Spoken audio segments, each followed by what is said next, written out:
I have a lot of things I want to get off my chest. Well, enough is enough, and it's time for a change. Finally, The Rock has come back. I hate this idea that you're the best.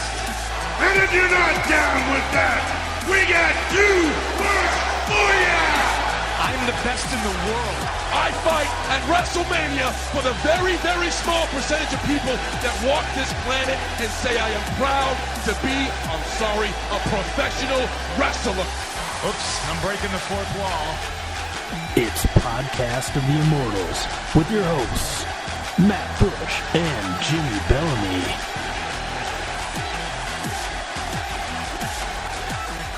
All right, welcome to episode 31 of Podcast of the Immortals. I'm Matt Bush. Hi, I'm Jimmy Bellamy. Want to give a quick shout out to WrestleNews.com, WrestleNews with a Z. This is our third episode on the site. Partnership is going well. We finally figured out the iTunes situation. The problem's been solved, so now no matter where you are finding us, you should be able to find us. I know we have a faithful following via iTunes. Yes. I'm glad that everything's been figured out because we saw the numbers once we were able to post on iTunes. The numbers shot up. So we're glad you found us.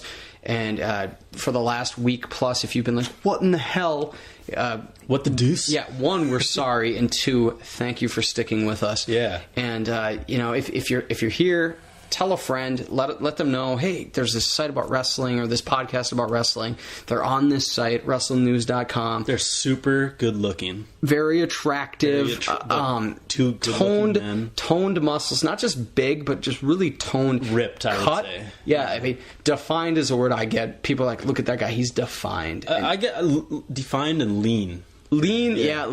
Slender's another one that I hear from the ladies. Yeah, but chiseled at the same time. Well, the guys usually say chiseled. Yeah. They tell me, they're like, man, that dude's chiseled. I'm like, yeah brah, you even lift? Mm-hmm. I think I said that last week, too. Probably. Yeah, I repeat myself a lot. But no, thank you so much. We're glad you stuck around, whether it's iTunes, whether it's Wrestle News, Podbean, YouTube.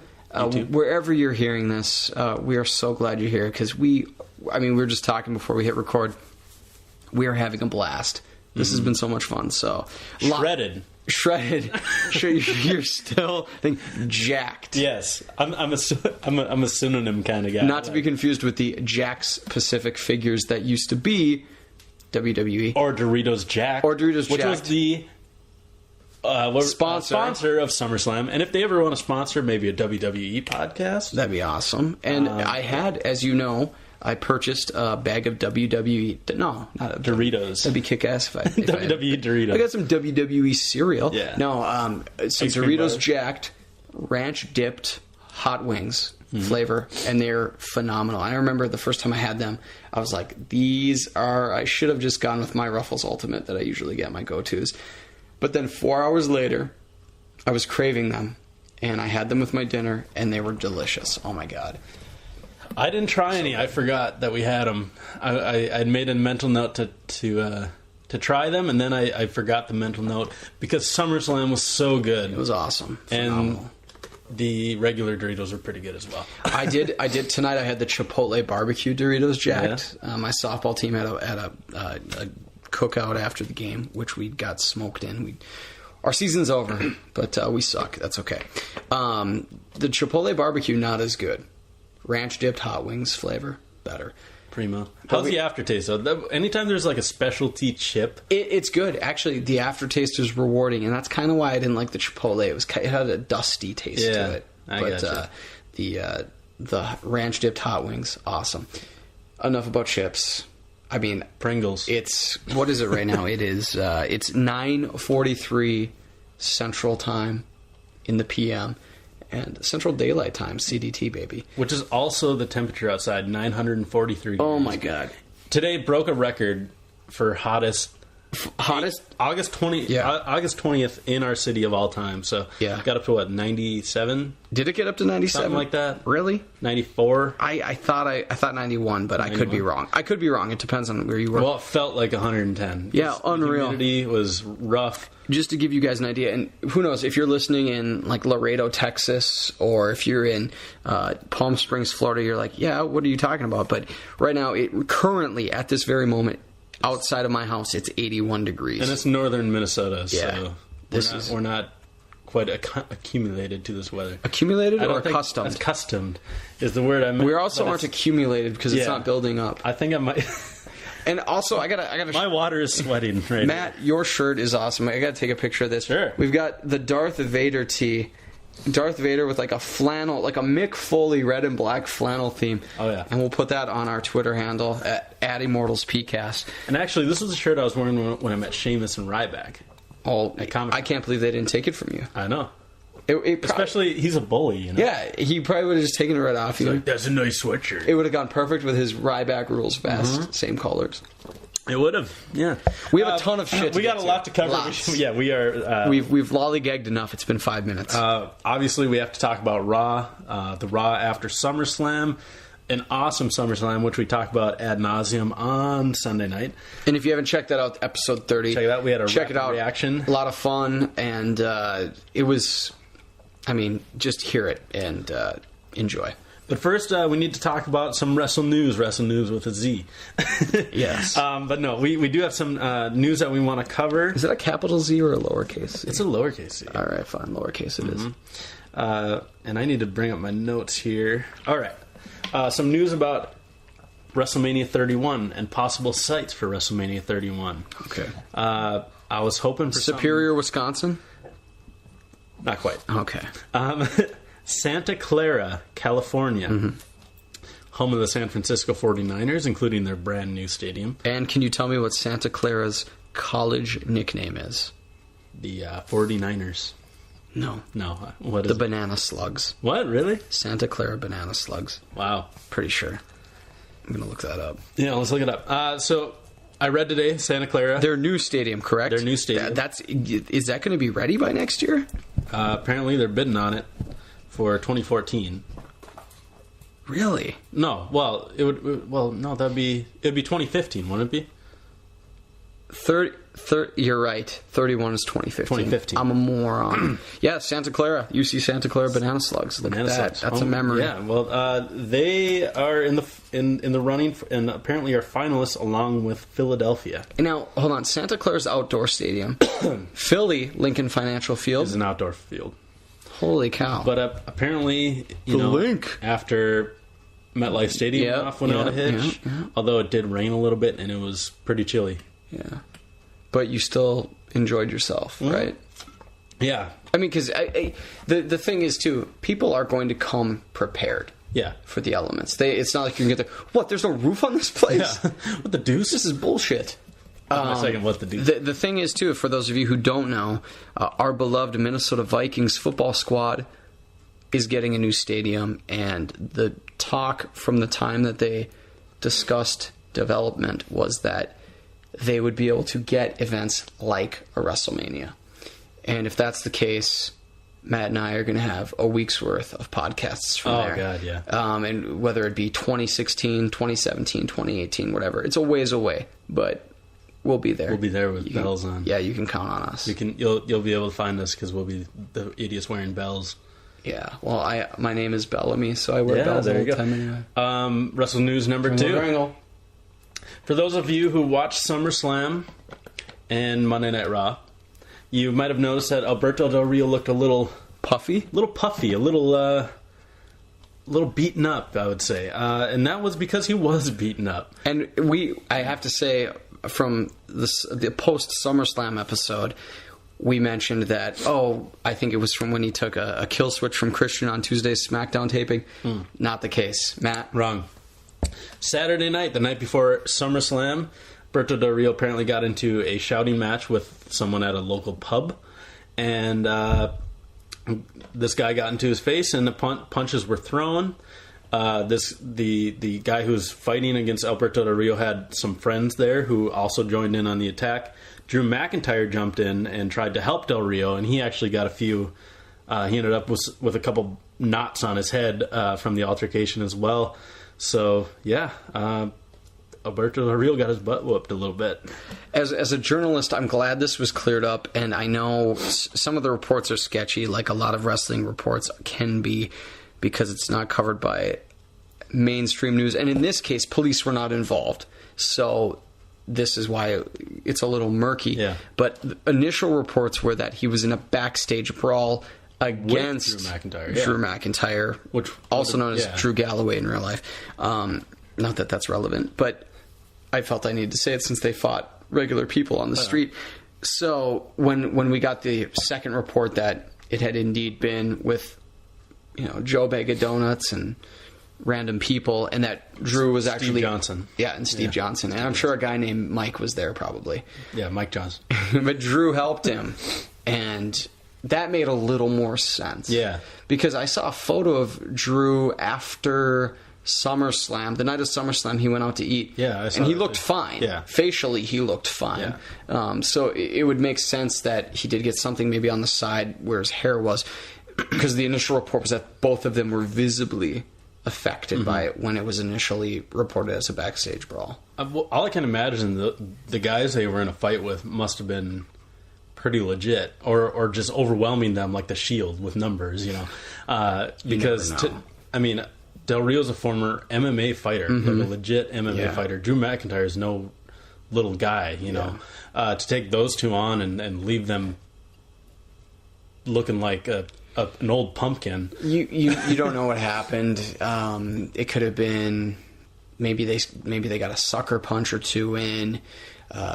Maybe there were numbers. You don't know what these guys looked like. Maybe they got their money's worth too. Yeah. But you should have given the armbar. I'd like to know how it started. One, I'm like, what is Del Rio doing drinking the night before an event like this? Because, granted, these things are scripted, but you should treat it like any big event. Yeah. Be a professional. Sit in your room. Go to a nice dinner. Don't go to a bar and have some kind of altercation. Again, we don't know exactly what happened. Yeah. Maybe it was a bar restaurant and he was sitting down eating and something. We could make let's act out the scene. Do you want to be ADR? Okay, first I'm doing the thing with his hands where he's like, I'm excited, I'm wearing my scarf. And then I got a lot of money. I'd say, I'm here to have some beers. I'd be like, you ain't getting any beers, Mexican. I don't know why you say that. You know who I am. I know who you are. You're nobody. You're going to lose that title tomorrow. My name is Alberto Rodriguez. But on TV, I'm Alberto Del Rio. Shut up, Del Rio. Drew, help me. All right. I'm coming. I can't do a Scottish accent. I don't even know what he sounds like. He hasn't talked on the mic for so long. I'm Drew I can't even do it justice. No. That was kind of Wade Barrett. I'm Wade Barrett. I'm Wade Barrett. Well, let's just do it as Wade Barrett. Well, Barrett and McIntyre were tag team partners back in FCW. Sure. All right. They were the Empire. I'm coming, Del Rio. That was more Scottish. Yeah. That was good. Well, we suck at this. So, we don't know what happened. What if Homer Simpson did it? Maybe you could pull that off, yeah. I'm coming. Hold on, I'll be right there. That sounds like Homer with Novocaine. Well, he did go to the dentist later in the day. I know that I've had too many beers. That was pretty good. All right. I know that there are times where those wrestlers get challenged if they get noticed, and the people. You're in a bar, as was reported, and people are intoxicated. They're going to be. Everybody's a tough guy there. You know that. So sure. Who knows? Well, you're talking about accurate reports. There was an inaccurate report, this time by Dolphins 1925, the famed Reddit user who has gone 38 for 38 on pay-per-view spoilers leading up to SummerSlam, and this time around he only picked 3 out of 7 matches. Mm-hmm. And he said this was because WWE has really tightened security down. They have multiple scripts now, like multiple endings of how these matches can end. So there are no accurate Has this been solved? Is this person an employee? Did they catch the leak? They haven't caught him. Like, it was announced that he had been, but he's still out there. The 3 he did pick, were right. And he said he would pick the Cena-Bryan match, but he's heard so many different, like, there's no accurate report on what's going to happen. Apparently Vince held it so closely to the tight, only, like, the people in it knew what was going to happen. And he also apparently changed some outcomes right as, like, they were heading out to the ring to try and combat these leaks. Okay. I guess my question is, what is going on that this is possible? I mean, who in there, and I mean, you see it all the time. As somebody who works in news, you see reports all the time. As people, you don't even have to be in news. You can just read news, and you always see, like, oh, so-and-so has signed a 5-year contract extension, according to someone close, or someone with knowledge of the deal. Yeah. The team has not officially made the announcement. It's like, who in the bleep is doing this? Who is leaking this stuff? So it's people power. But to me... Isn't he back on roster? Maybe he's jaded. I don't know. Because he was fired for a while, wasn't he? I don't know what John Laurinaitis is doing, but I know that Jane lady or whatever has his title that he had, the Executive Vice President of Talent Relations. Relations, yeah. Isn't she on Total Divas? Yeah, that's what I mean. Yeah, that's the lady who's like, oh, nice hair. Don't ever do that again. Yeah. Ava Marie. Oh, she's a on the scripted television show. Yes, don't do this, even though we told you to, because we needed. Otherwise, Stephanie will take you into that fake office. We needed to create conflict here. You will be gone. You will be gone. It's unprofessional. Yeah. I don't know, but enjoy I just your SummerSlam with something like WWE. Like, it's one thing for a sports organization with agents involved, so you have someone on the other side not affiliated with the organization, so you can't really control everything. But with something like WWE, you would think that they would have complete control to say, look, shut your mouth, don't tell anybody about this, it's your job, it's unprofessional. In my line of work, we talk about stuff in our newsroom all the time, in our private news meetings that get discussed that are never made public, and if they were, heads would roll. And I'm shocked that this guy or woman has been able to get as far as they have with 38, 41 now? 38 matches in a row without skipping any, and now 3 for 3 at SummerSlam. I mean, that's just... But to be fair, the ones he picked were so obvious. And that's like Bray Wyatt winning. I had a conversation with someone earlier today, and they're not affiliated with wrestling in any way, but they knew about this Dolphins Reddit thing, and they said, hey, what do you think of this thing? And they're like, like anybody who's not a wrestling fan, like, oh, you know wrestling, what about this? And I said, the matches, like, if you were to guess that card as a regular watcher of wrestling, chances are you were going to get 3 right, because the match, I mean, you knew, you didn't necessarily know RVD was technically going to win by a DQ, but you knew that Ambrose was going to keep the title. You knew Bray Wyatt was going to win. I guess, like, Natalia Brie was kind of a toss-up. What was it? Brock Punk, even though I picked Punk, that was more me, like, wishful thinking, hopeful. You had to know. You kind of had to choose Punk with your haircut. Yeah, I guess. Yeah. But based on Brock's 1-3 record since he's returned, you kind of knew he was going to win. Yeah. Yeah, but I mean, it. And Ziggler Caitlyn was a gimme. I don't know what matches this guy picked. I haven't looked. I think it was ADR Christian. Yeah, that was Bray Wyatt and the other one, and then I can't remember the other match. I think it was Punk Lesnar. I picked Christian, but I was caught up in the whole cash-in thing. Yeah. But ADR was a good bet, too. But I do get upset when people are like, oh, it's fake, right? I'm like, well, it's scripted. But they do have these leaks. Breaking Bad. If Breaking Bad had a leak like that... Well, Breaking Bad's script was stolen. What? Before this final season. Yeah. In December 2012, the script was stolen from one of the writers or producers' his car. His laptop was stolen, and the entire final season was on there. Wow. And they're still trying to find the person or people who took it. They won't find him. Yeah. Heisenberg took care of him. Who's Heisenberg? Oh, dude. I don't watch Breaking Bad. Dude. I'm going to watch it. I know there's people like grabbing their hair right now, like, what are you talking about? But I'm going to start watching it. I've only seen the first 2 episodes. If I were you, I would tread lightly. All right, you stop that. Stop that, bitch.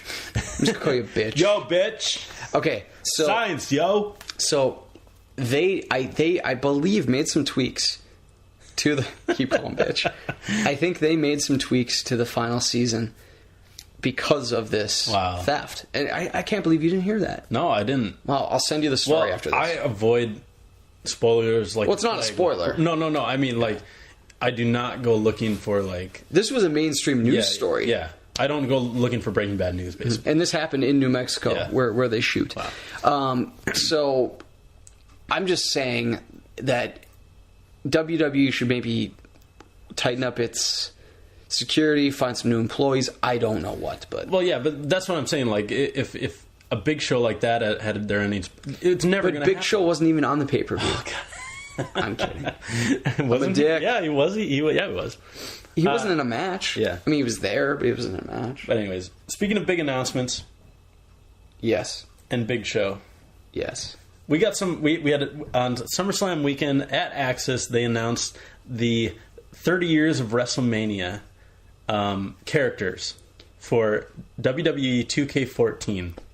And I want to run down the list because there are some impressive names on this. Yes. And Alberto Del Rio, Andre the Giant, of course, WrestleMania 3, I'm assuming. Dave Bautista, The Big Show Retro, Bret Hart, Brock Lesnar, Lesnar Retro, Chris Jericho Retro, probably the WrestleMania 19 match against Shawn. One of my favorites. WrestleMania 19 is my favorite WrestleMania, by the way. CM Punk, Diesel, which I think is pretty cool. Probably WrestleMania 11 against Shawn again. Edge, my favorite. Goldberg! Billy Goldberg. Oh my gosh, Billy G. I was so pumped when I heard that he was going to be on there. That kicks ass. I was texting you like, dude, he's on it. And you're like, I know. You were excited. Hulk Hogan, Hollywood Hulk Hogan, JBL, John Cena, Retro John Cena, Kane, King Kong Bundy from WrestleMania 2. Retro Kane. Mick Foley, Randy Orton, Macho Man Randy Savage, Reza Ramon, Ric Flair, Retro Ric Flair. Yeah, and just to be clear, it's Ric Flair's from his retirement against Shawn Michaels. WrestleMania 24. And then Retro Ric Flair appears to be like NWA Ric Flair. Yeah. It's not the Ric Flair from his first stint in WWE because he's got like he's rocking the mullet. Yeah, well, like WrestleMania 8, he took on Savage for the WWE or WWF championship. But this looks pre that, which is weird because it's the WrestleMania. He was never on WrestleMania until I know, but it what I'm thinking is it's for that match. Maybe, but the character, the look of the character looks like original, like at his peak Flair. Not because Ric Flair I think had shorter hair during that Macho Man feud. But anyway, that's me just being weird. I'm about to watch the 8 because I've been going through the old WrestleManias and I just finished WrestleMania 6 today. Because the Ric Flair character has a mullet in this. Yeah. So you'll have to let me know. Ricky Steamboat. Yep. Sergeant Slaughter. Iraqi sympathizer. Yeah. Sergeant Slaughter. Well, that was WrestleMania 7. Yeah. Main event. He's like, too much freedom. That's the problem with America. Just terrible. Oh, by the way. I agree. I was watching WrestleMania 6 today. Roddy Piper dressed in blackface, half of his body, during his match. I guess I did not know that. It was unbelievable. I was like, what was the reason for it? And then he was like dancing instead, like he was trying to dance like Michael Jackson. He was facing, I can't remember who he was, but it was an African American gentleman. Coco Beware? No, it wasn't. I can't even remember. I've never seen the guy before or after. But yeah, it was bad. I'm going to have to look that up right now. It looked really bad. Sergeant Slaughter, Shawn Michaels, Retro Shawn Michaels, which is sweet because the Shawn Michaels they have looks like 97, 98 Michaels, and then Retro is like from like WrestleMania 10. Well, it's the from the ladder match with Razor Ramon. Yeah, but no, the other Michaels is from the Flair match. Is it? Yeah, he had the red, and I saw the white pants. I'm pretty sure I saw white pants. I could be wrong. Maybe they have 3 Shawn Michaels at some point. I don't know. But the Shawn Michaels I saw was from the Flair match. The Michaels I saw was the same one that they had in 13. And then the retro one... Which is, by the way, that's my favorite Michaels, with the red DX pants. Yeah. And was it DX? He had like the X's on them. I don't think it was... With the broken hearts. Yeah, the broken hearts. Yeah. Where the Austin fight, where he had like the red and white... Yeah. The red and white. He had the black and white boots with the hearts on them. 14. Yeah. That's my favorite Shawn Michaels. He had, the retro one, he had the white one, and I think that's from WrestleMania 12. Where he came down the zip line? Yeah. We'll Against see. Bret Hart. We'll see. But it'd be weird to have them only 2 years apart like that. But I mean, I know he's in the Flair match. He's in the Flair match. He is, yeah. But last in WWE 13, they did a good job. Like, are we gonna get? What if we got bearded Shawn Michaels though? Ooh, that'd be awesome. But Mankind would come like when he's first debuting, like in that game, he was like in the brown, the weird, like in the brown. They had his old music, and then as you progress, he changed and he has new music, and so maybe we'll get. I mean, it's possible. I'm assuming we'll get all their correct outfits. For I hope so. All I WrestleManias really do. Stone Cold Steve Austin. Hey Mo. Hi Mo. Thanks for joining us. Please don't fart. Ted DiBiase. Old school Ted DiBiase. Yes, the $1 Million Man. WrestleMania 3, right? Or was that 4? He was in a few. He fought not DiBiase. He is DiBiase. He fought Macho Man at 4. Yeah. The Miz, The Rock Retro, Triple H Retro, Ultimate Warrior, The Undertaker Retro with the purple gloves. It looks awesome. And Yokozuna. And Big John Studd. That's correct. And apparently Bruno Sammartino. Yeah, but as you know, Bruno Sammartino was done wrestling by the time WrestleMania came to be. He was in the first 2 WrestleManias. Did he fight? Mm-hmm. Oh my God! I should just quit the podcast right now for even saying that. Well, WrestleMania 1, he was in the corner of his son. Okay, but he didn't fight. He got into the ring. I'm saying he didn't have a match. Did he have a sanctioned match the next year? Yeah. I'm a dick. WrestleMania 2, he was in the 20-man Battle Royal, which Andre the Giant won and tossed up Bret Hart as the last. Wow. Yeah.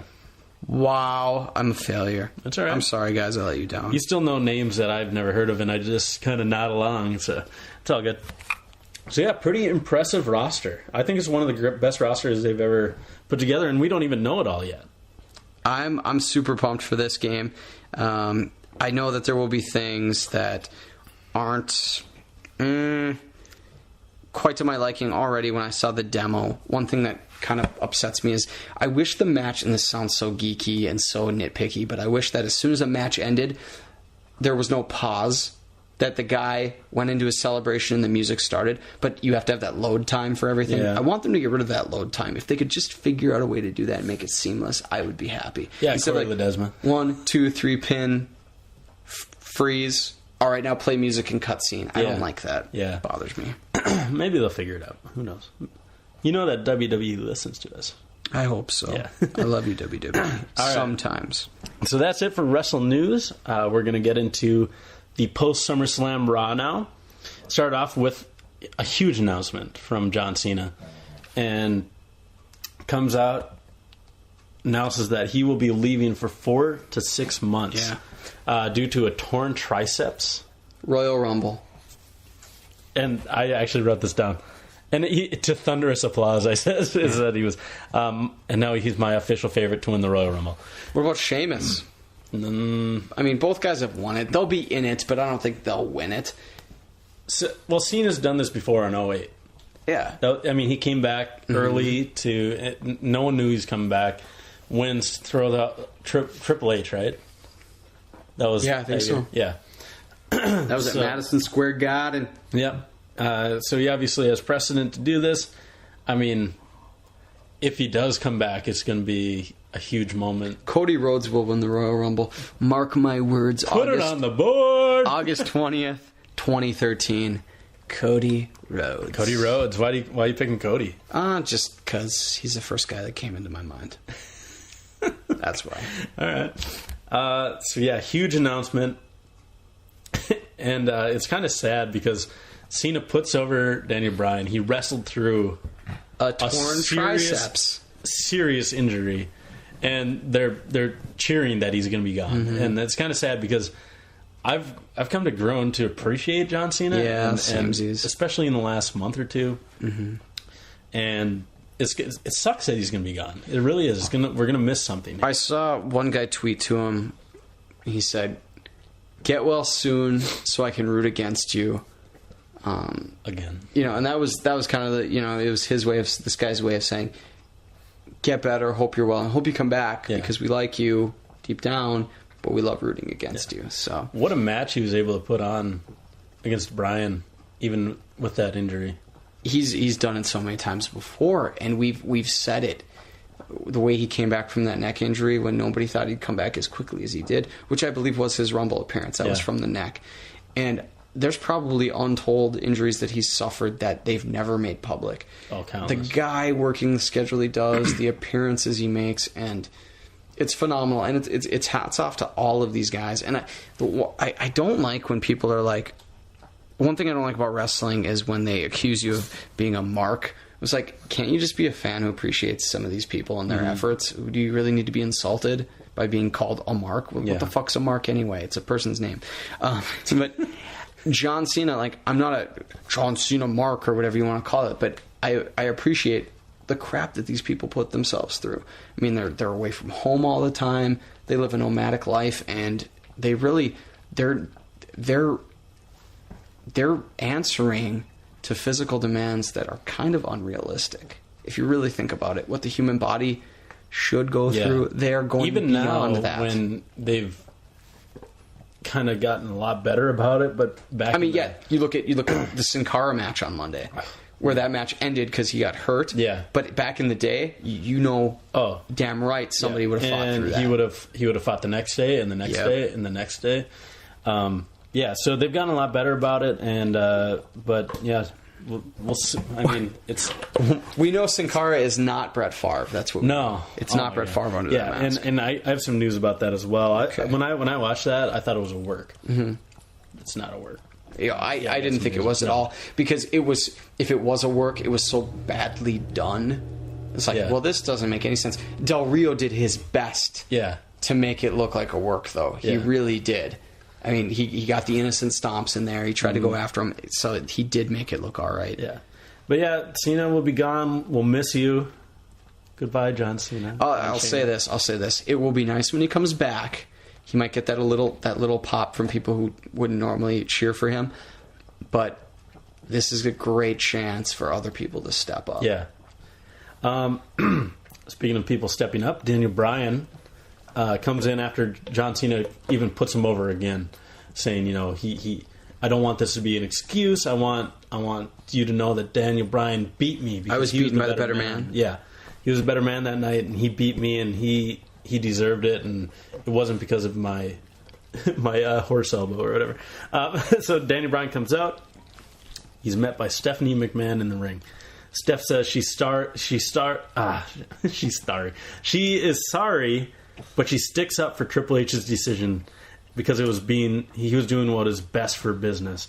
Bryan doesn't want to hear it, though. He says, when you lie down with trash, sooner or later you start to stink, which I thought was an awesome line.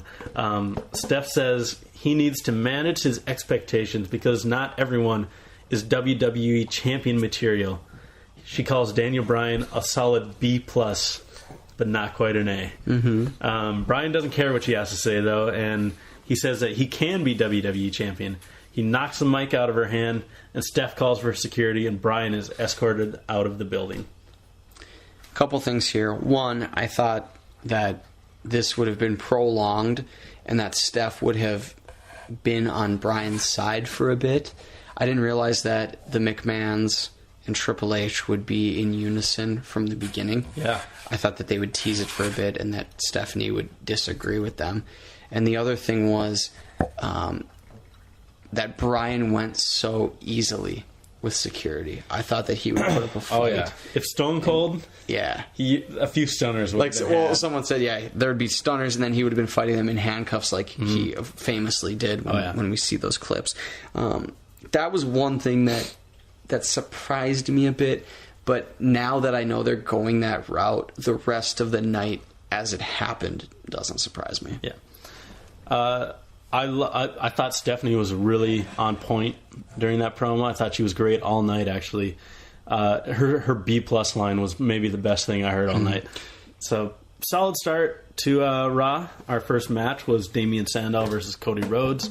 Rhodes wins again after a really sweet roll-up in the corner. I thought that was a really cool way to finish the match.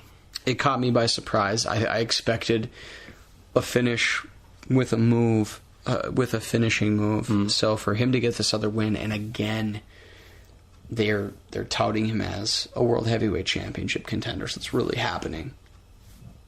Yeah.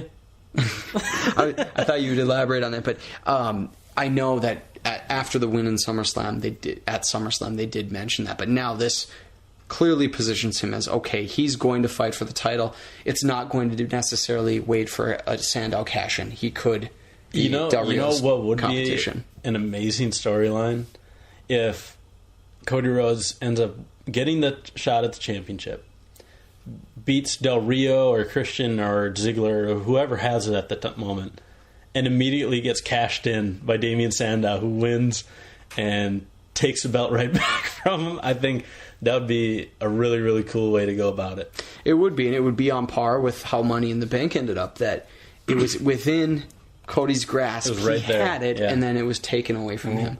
That would be a good way, and I think that'd be your only way, because I don't think Sandow could cash it in and lose on that cash-in for it to make sense. No. It would only make sense if he had the title. And I'm glad, even with these losses, which are expected, as we've said, with the Money in the Bank briefcase holder, that Sandow's getting this chance, because I've been big on him since he, I don't know if you remember, he was Idol Stevens back in WWE on SmackDown. He was, with no beard. Yeah, was it 09? It was a few years ago, yeah. So for him to come back like this, I mean, right away he commanded my attention. I'm like, this guy's got it. And he reminded me of the great Lanny Poffo, Macho Man's brother. He was the Genius.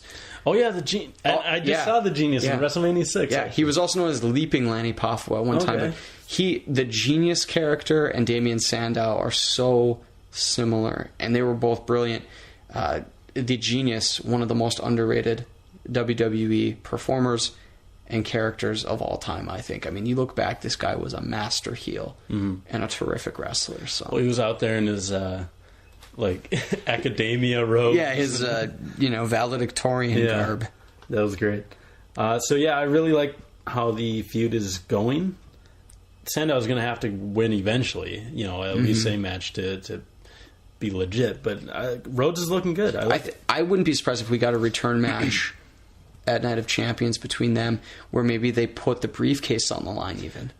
And that's what was missing from SummerSlam, I think. But if they're going to go that route that I laid out, they obviously have to have Sandow keep it. So I think it makes sense as of right now. Paul Heyman comes out. Speaking of great guys on the mic, Paul Heyman comes out. It says he still loves CM Punk. He's willing to put all of this behind him. He offers to manage Punk once again and promises that if he does, he will build him into a WWE champion again and WrestleMania main eventer, and together they will be the best in the world. It was weird that Punk didn't come out there. The segment ended there and went to commercial. This was predictable. Brock Lesnar was not there for that night. And he wasn't expected to be there either. No. So there was only so much they could do with that. But that was just kind of like okay, whatever. Because you knew Punk was not going to accept that. So, but to me, that was just filler. I loved it though. Anytime Paul Heyman grabbed his microphone, I'm okay with it. Heyman is good. And were you the one who did you say it? That I think you said Sunday that. And correct me if you didn't say it, if somebody else did that. What was WWE thinking when they got rid of him in the first place? Oh, I didn't say it, but somebody. I've thought about who it. Said that? Oh, I think maybe it was Shane, one of the guys we watched with, our friend Shane from Ireland. Shout out Shane. What's up? He or someone said, "How did no one see that? Paul Heyman was as magical as he is, and I think they knew he was. I mean, I'm sure they had so many bitter disagreements, and he was a part of the writing team. That there were so many other elements at play where they're like, well, we're just going to take our ball and go home. You get out of here. Yeah, I mean, he did push for a lot of things that, he's fighting the status quo, and they were the status quo at the time. But the dude's brilliant. And, and I told you this, and I think I tweeted it too. Even when this was pre-Punk breakup, I said Paul Heyman makes WWE television infinitely better. I mean, he is one of their most valuable characters. He's just so good. He gives them, and it's funny because his character's so evil and awful and deceitful and full of crap, but he gives them so much more credibility. Oh yeah. I mean, he brings that wrestling knowledge and that history. I mean, he knows exactly what role to play. I love having him on TV.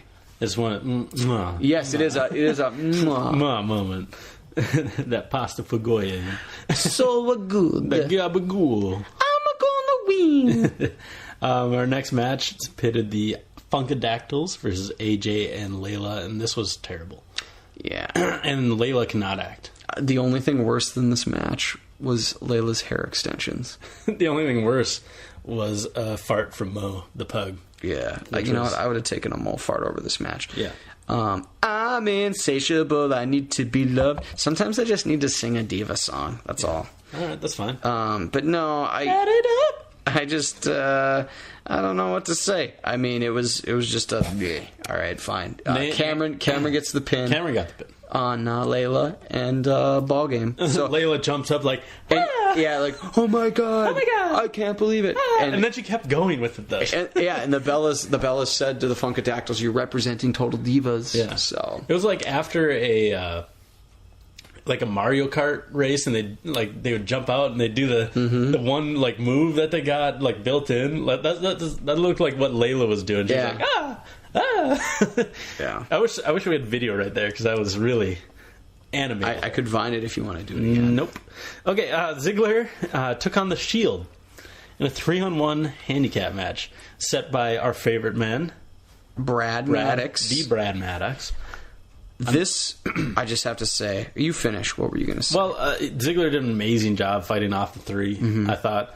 And it looked like he had the upper hand until he just was absolutely destroyed by Roman Reigns in a spear. That was one of the coolest spears I've seen in a long time. It was a good one with the jump. Yeah. The thing I liked about this was that on Monday afternoon, I went to WWE.com and I looked at the reaction videos from Superstars.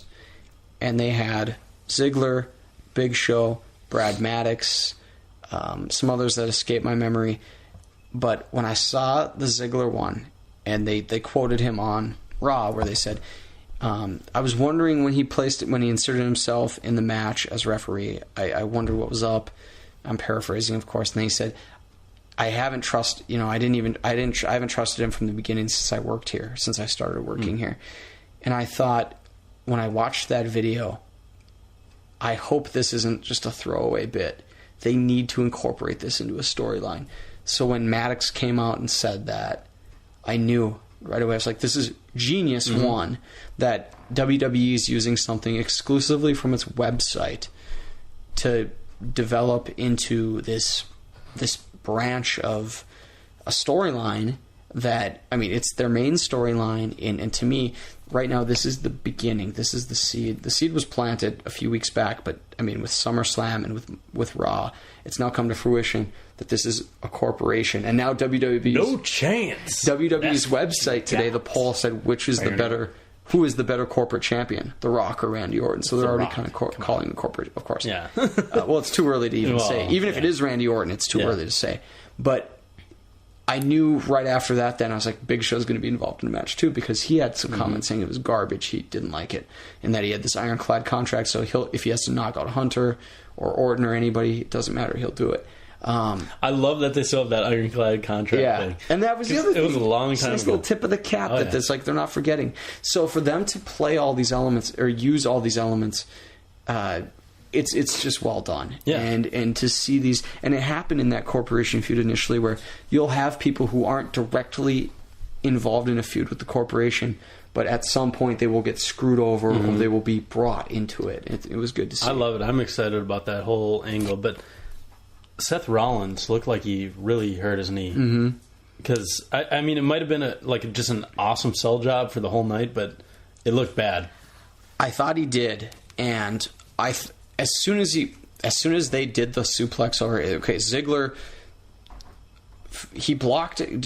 He faked a suplex or blocked it. He blocked a suplex, and then he brought Rollins over to the ropes and reversed it out of the rope. And right away when he brought it to the ropes, I'm like, this is not going to be good. I mean, because if you're falling from, I mean, that's roughly 8 feet. I think it's a little more. It's about 10. Is that high? Maybe close to. I guess not, because if you're on the ground, some people can. Yeah. But it's close to 10 feet. And you figure when he's flipped up like that, you add a little more to from where he's vertical to have to get to horizontal. I mean, that's a good fall, and it's hard to land flat-footed. I thought, oh, this is bad. Now, I think what happened was he probably did tweak it a tiny bit, but one of the people I follow on Twitter who was in the audience said that after the match, Rollins did not limp at all when he was coming up the stairs. He said he had no problem walking up the stairs, so he thinks that it was just a sell job. Well, that's good, because that was an awesome sell job, because he sold it even in the second match. And what I was concerned about was that if the Shield lost somebody due to injury, that would completely scrap any plans that were had. Yeah. After the giant spear from Reigns, they give Ziggler the traditional triple powerbomb and get the win over Ziggler. Good match. Ziggler, man, he was good. He did very well. And someone else tweeted that it's rare that you get to see a 4-way match or a 3-on-1 handicap match where all of the people come out strong. Yeah. And I have to agree with that. I mean, Ziggler looked fantastic. Well, and even the second match was like that too. But ADR took on Sin Cara in the match we alluded to already. And I thought it was an interesting matchup following the speech from Sunday at SummerSlam, where Del Rio was talking about how they need the Mexican culture needs a hero, and he can be that hero. And of course, he takes on Sin Cara right away.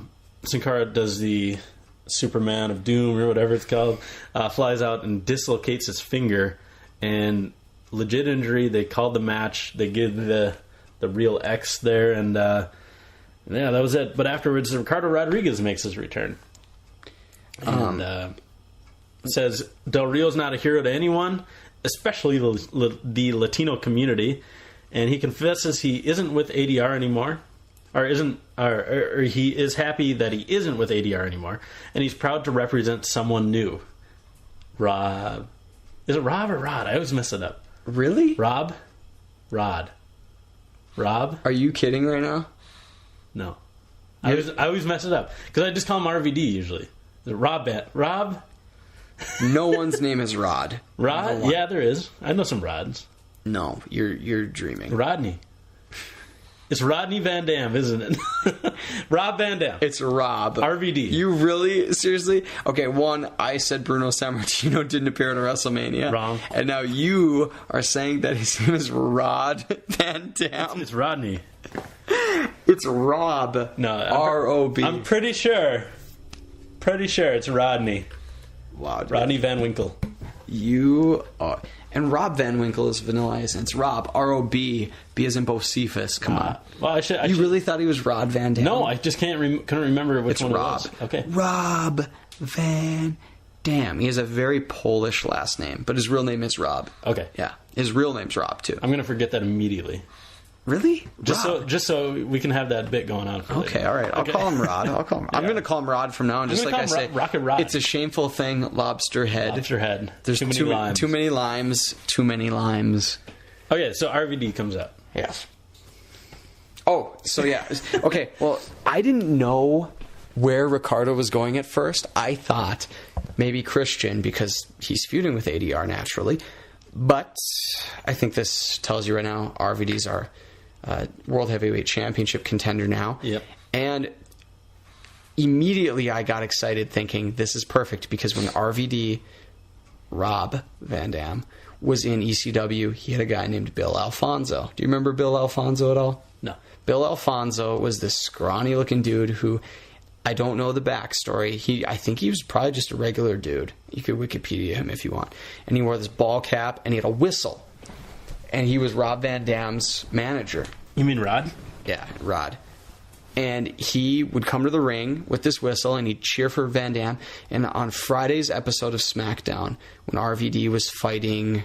Was it Orton? No. Who did RVD fight this week? ADR. Yeah. There was a guy in the crowd, clearly for Van Dam, yeah, and he had a whistle. Nice. And I was thinking, this is a great touch. It's a nice little tip of the cap to ECW and to Bill Alfonso. And I thought, RR, as he is on Twitter, RRWWE, now you got me saying it, Ricardo Rodriguez, or is it Ricardo Rodriguez? I'm pretty sure, yeah. He'd be a perfect Bill Alfonso type character, so this is a great pairing. I said it that the U.S. title does nothing for Rob Van Dam. Yeah. He is above that. Give it a go for the World Heavyweight title. Well, I thought it was going to be Rob Mysterio who came out. Yeah. I thought Rod Mysterio. Yeah, Rod or Rob Mysterio. Which one is it? I always forget. With Ray, no. You're such a dick. No, I really thought Rey Mysterio was going to come out. Rey Mysterio. Yeah, Ray, what's that? You got some water? No, it's somebody flushed the toilet. Oh, pipes, yeah, okay. Real Americans took on Primetime Players next. PTP. And, of course, Darren Young had to get his moment after coming out. And I assume that would... I thought he'd get a bigger cheer than he did. Yeah, when they initially came out... not came out, but that's probably not the best word because he came out last week, but when the Primetime Players appeared and their music hit, there was a brief rah, and then it kind of just died down to normal, and then it was there in spurts throughout the night, throughout the match. He got the win, but yeah, the crowd didn't go crazy. Maybe they have a hard time cheering for him because he looks exactly like John Cena. I don't know if it's that necessarily. I'm thinking that's it. I think it might be that if it was a tag team title match, maybe they would have gone crazier, I guess. But Ziggler, Cesaro, and Swagger, the opponents, the Real Americans, aren't as big, I think, in the Pantheon, non-meta fans' eyes, I guess. And it's funny, Cesaro was the one who got pinned, which is even more impressive because for me, I don't care really about Swagger, and I think Cesaro's one of the best, period. So it was a big win for Young and O'Neal. It's funny that they are clearly baby faces now. Yeah. After this, I mean, because they were working as heels all this time. Now they clearly they haven't changed anything about their persona. They clearly were baby faces, and O'Neal still. I mean, like the announcers talk about him, like once he becomes self-aware, he's going to be a champion someday. Well, like Skynet. I mean, because he has this. That's exactly where I was going too. Very good. Nice. He has the great physique, but he looks really sloppy, and you can tell that he's just fighting battles every time he's in there. And the people he's fighting with, they're kind of training him as he goes along. But Darren Young, looked good. I'm glad he got the win like that. Although it was funny, right before he got the pin, Michael Cole goes, "Darren Young from behind," and I had a 7th grade chuckle, such a little kid. I am a juvenile. Yeah. But it was good to see. But I think it was interesting to see that they're just instant baby faces after this, because WWE on TV did not acknowledge what took place. Which I think is the right move. Yes, I agree with you. But I wouldn't be shocked if, and I think it would be a mistake, not because it wouldn't be. It's certainly possible to incorporate it somehow, someday, and make it relevant and make it work. I don't think it's necessary, and they certainly don't have to. But I just feel like Vince or somebody would just completely blow it. It would be done poorly, and it would make them look. It would be embarrassing. Yeah, it would. Just a side note of that match, Cesaro still wearing this ring gear that makes him look like he's wearing women's stockings. Yes. And he needs to change it up quickly because it does not. It's not a good look on him. I didn't notice it until you told me a few weeks ago. But because he's so hairy, and most people's inner thighs aren't as hairy, and clearly as a wrestler he probably shaves the inner thigh. Now that he has that all black tape above his knees, it looks like he's wearing stockings because really the lower bad. part of his leg looks darker. All he needs are some heels and he's good to go. The Shield ended up taking on the Big Show next in a tornado match. In a tortilla match. Tortilla match, yeah. Doritos loaded baked potato. And they gave him the Locos Tacos Plex. Yeah. But Big Show sent Seth Rollins over the top rope again, and it really looked like he was in pain, but apparently he might not be, so a really good sell job again. Shield finally overcame the Big Show with a triple powerbomb for the victory, but man, Big Show looked good in defeat, and I mean, everyone stayed strong. It just went perfectly how it was supposed to be. We got to power through these. We're already a little long in the tooth on this episode. CM Punk comes out next. Epic promo. He's yelling at the fat guy in the crowd, which I thought was brilliant. And I saw some comments already saying like Punk versus fat guy at WrestleMania 30, would be a good match. But he's yelling at a crowd member who booed him. He starts swearing, which is awesome. You don't see that very often. He said, "Come in the ring and be a man, or sit down and be a bitch." Yeah, keep your mouth shut. The crowd went insane for that. Calls out Paul Heyman. And Paul Heyman comes out with Curtis Axel, and Punk actually does apologize, but not for anything that Heyman wanted to hear. He apologized for not taking Heyman's arms off and not breaking his face with them, and coming home and taking his arm home with him. And he promises to take Heyman out, and that a beating from Lesnar won't stop him. But Heyman also apologized, says he is sorry for the beating CM Punk is about to have from Curtis Axel right now. He goes, Curtis Axel going back and tape up and get ready. He was like, he's already taped up. But he went back for a minute. That was weird. So we had Punk versus Axel. It wasn't an actual match. It was just a brawl. A brawl where it's funny that WWE officials didn't come out and break this up since it was a non-sanctioned encounter. Yeah. Punk wasted little time taking it to Axel, hitting him with a chair.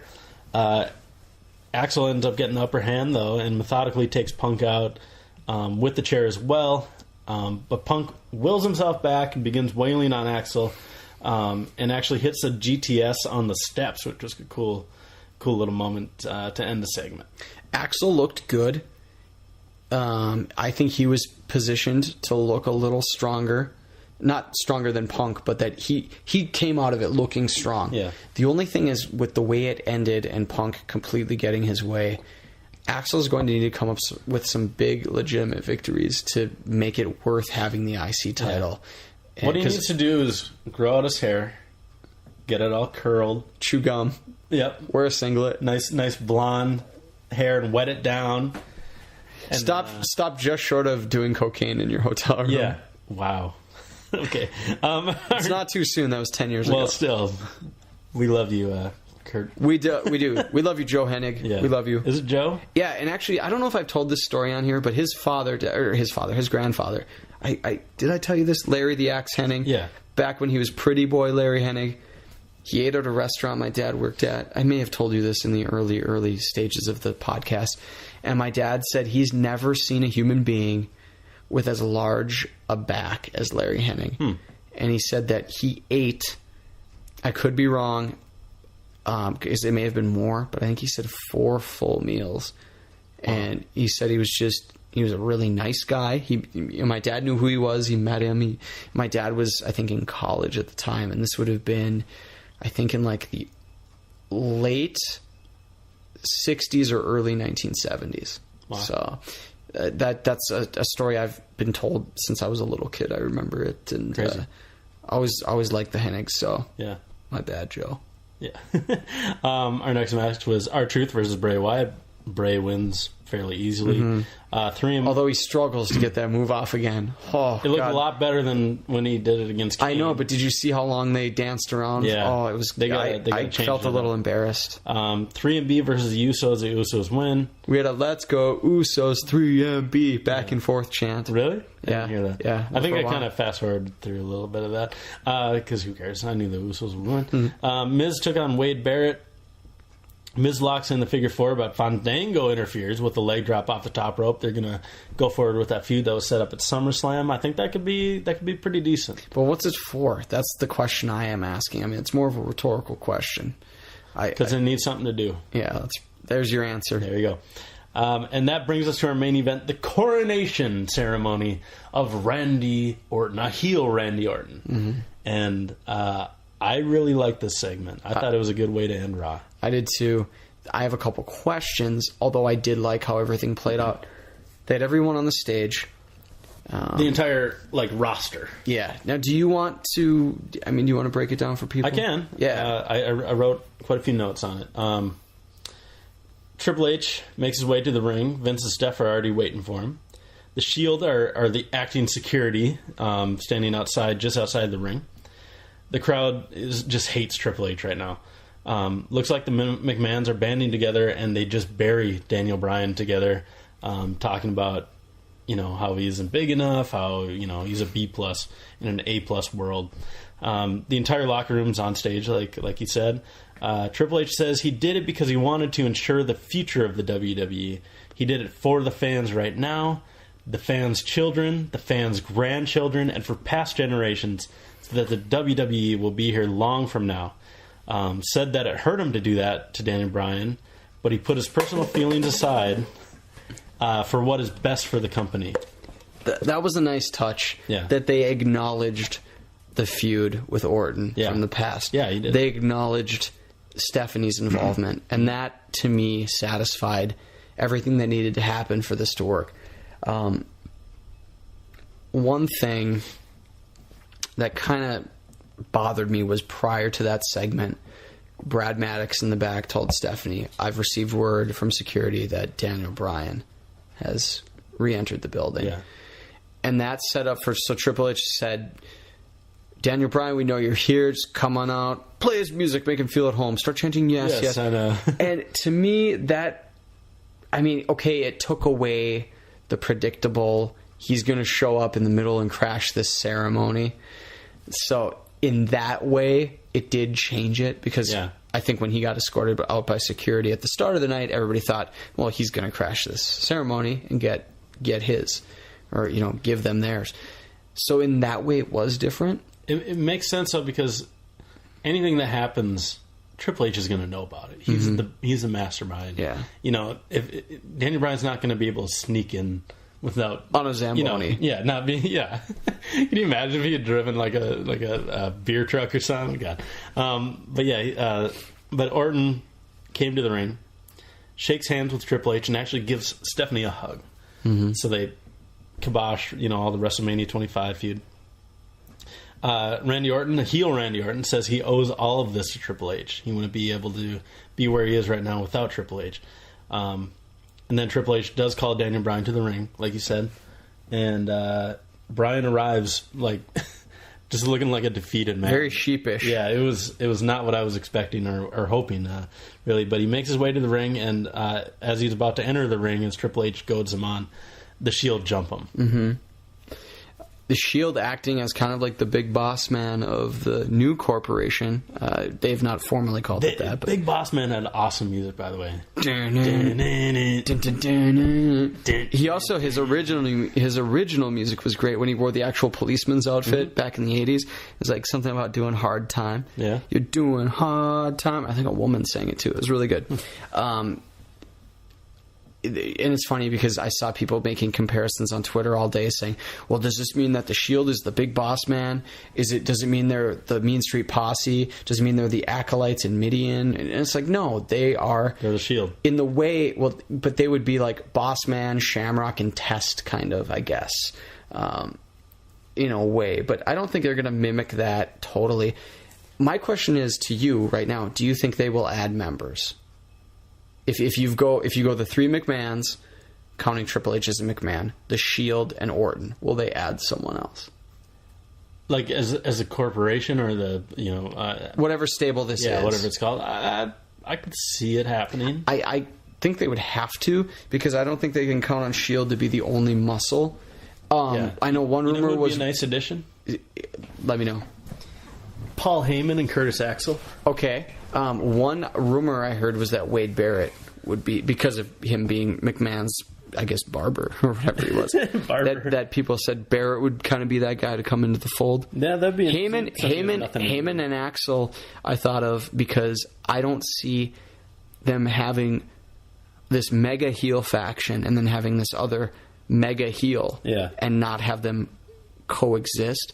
And I could see them putting their collective minds together to screw over the good guys, and that would bring Punk and Bryan together as this like ultimate underdog team, which would fucking kick ass.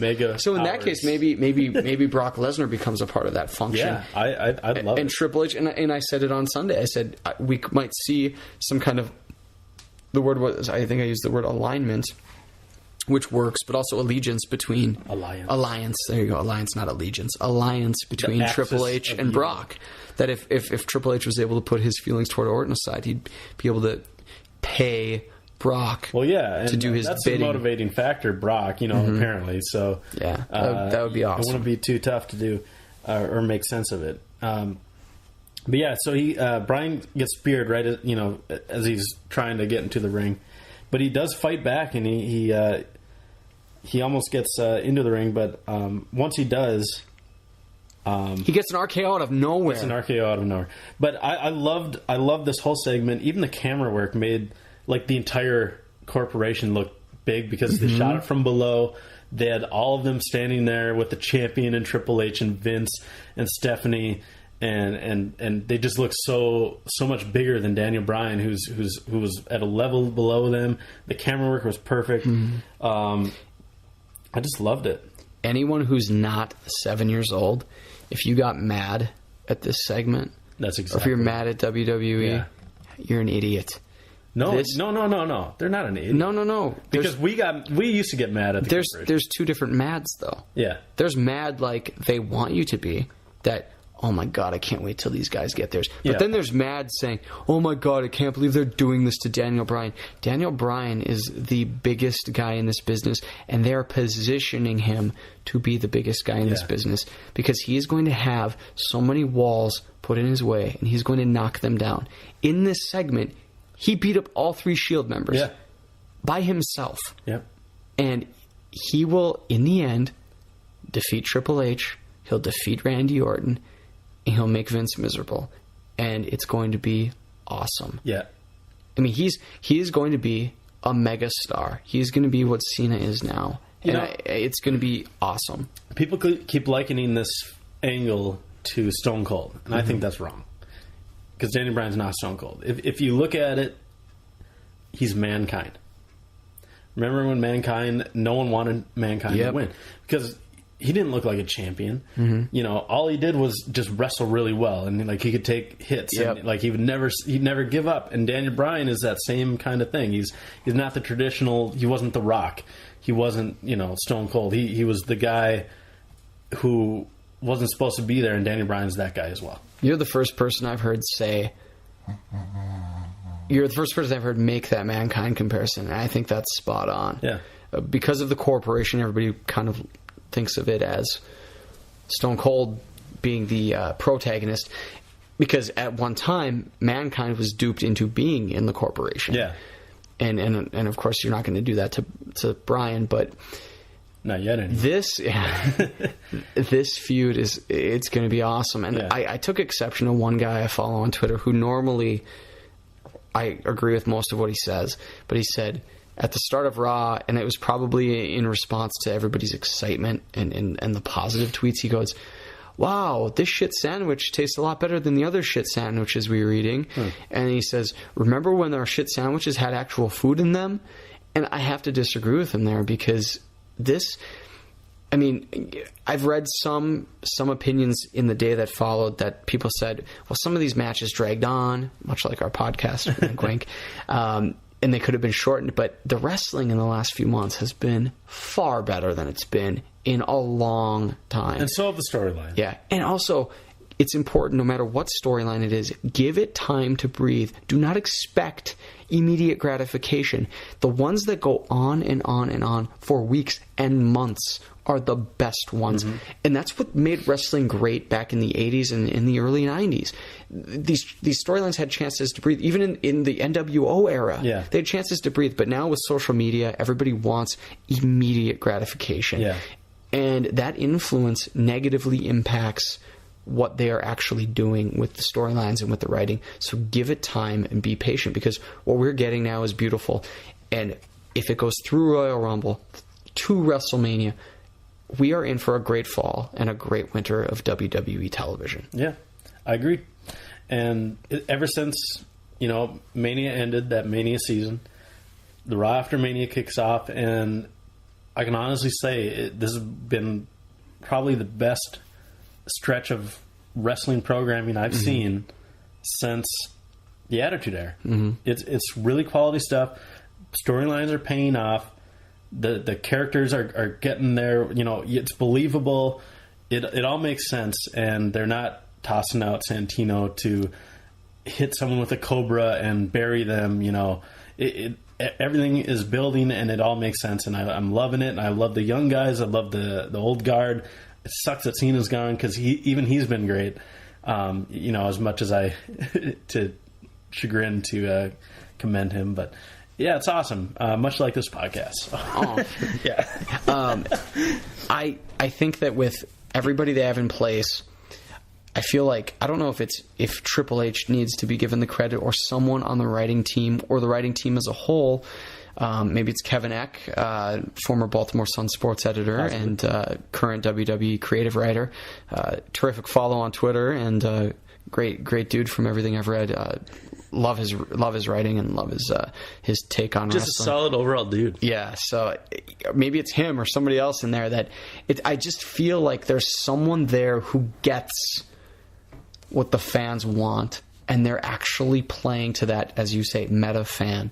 And I say Kevin Eck because I read his Ring Posts blog back in the day, which now I think Arta Ocal is doing on the Baltimore Sun website. But Kevin had these great scenarios that he would dream up, and they made sense, and they were entertaining, and they gave all types of fans what they wanted. And I feel like that's what WWE's doing now. They're actually listening, and they get it. Someone's in there, and they get it, and they're making it happen. And they're making it fun for everybody. Yeah. I'm sure there were a lot of 7-year-olds upset with Cena's loss on Sunday, but I bet they had a hell of a fun time at SummerSlam and on Monday. Yeah, for sure. But yeah, we got to wrap this up. We went over a little bit, as we tend to do. So for thanks again to Wrestle. Whoa, Mo's saying thank you too. Yeah, Mo's happy to be on the podcast again. But yeah, thanks again to WrestleNews.com. Check it out. We got plenty of exclusive articles. You can check out really nice photos of some divas. So if you're into that, we got that there. And also some up-to-the-minute news. That's where we get all of our information as well. So yeah, check it out. You can also find us on iTunes now. Look for Podcasting Immortals on there, on YouTube, on Facebook, on Twitter, at 97Bush, at Jimmy Bellamy, at ImmortalsPcast. All right, that's all we got. Have a great week, and we'll talk to you next week. All right, peace.